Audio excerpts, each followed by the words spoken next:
دوستو افریقہ میں ایک ملک ہے تنزانیہ۔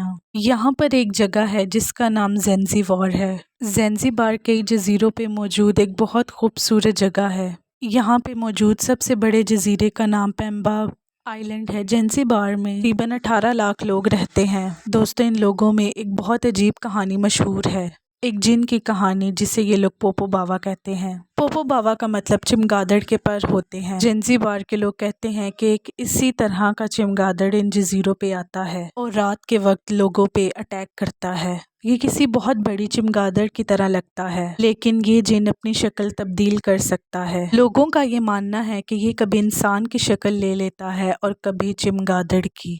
دوستو وہاں کے لوگ یہ بھی کہتے ہیں کہ اس کی صرف ایک آنکھ ہوتی ہے جو اس کے ماتھے کے درمیان میں لگی ہوئی ہوتی ہے۔ یہ جن اکثر لوگوں پہ رات کے اندھیرے میں حملہ کر دیتا ہے۔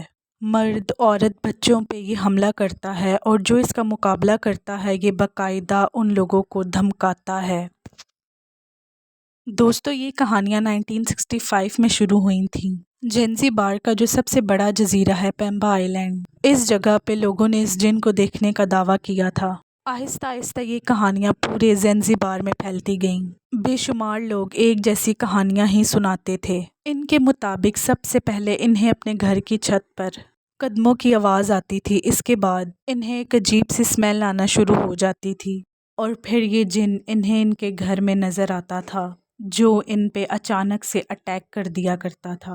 وہاں کے لوگوں کا یہ بھی کہنا تھا کہ اگر یہ اس جن کا مقابلہ کرتے یا اس کے بارے میں کچھ بولتے تو یہ جن بار بار ان کے گھر آ کر ان پر حملہ کرتا تھا۔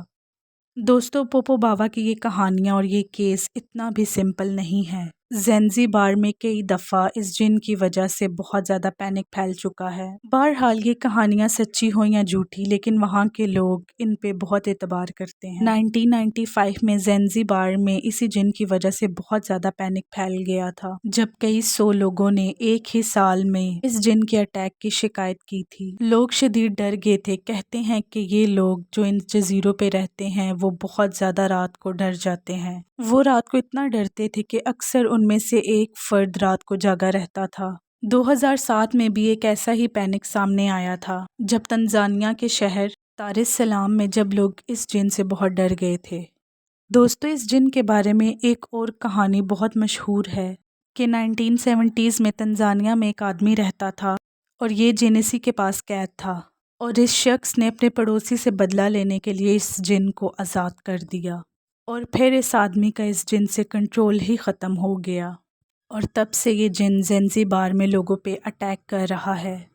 1971 میں زنزیبار میں ایک اور کہانی بھی مشہور ہو گئی تھی جب ایک لڑکی فاطمہ پر اس جن نے اٹیک کر دیا تھا۔ کہانی کے مطابق یہ لڑکی اس جن کے قابو میں آ چکی تھی۔ ان لوگوں کا کہنا یہ تھا کہ انہیں اپنے گھروں کی چھتوں پر کسی کے بھاگنے کی آوازیں آتی ہیں۔ دوستو ایک مشہور پیرانارمل انویسٹیگیٹر جان نکل کئی بار زنزیبار جا چکا ہے۔ یہ آدمی اسی جن کے اوپر کئی بار ریسرچ کر چکا ہے۔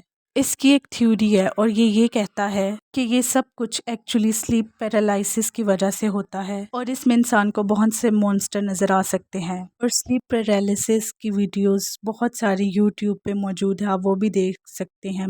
بہرحال اس جن کی کہانیاں کتنی سچی ہیں یہ تو اوپر والا ہی جان سکتا ہے، لیکن یہ کہانیاں ہیں بہت مسٹیریس۔ Can anybody out there hear me?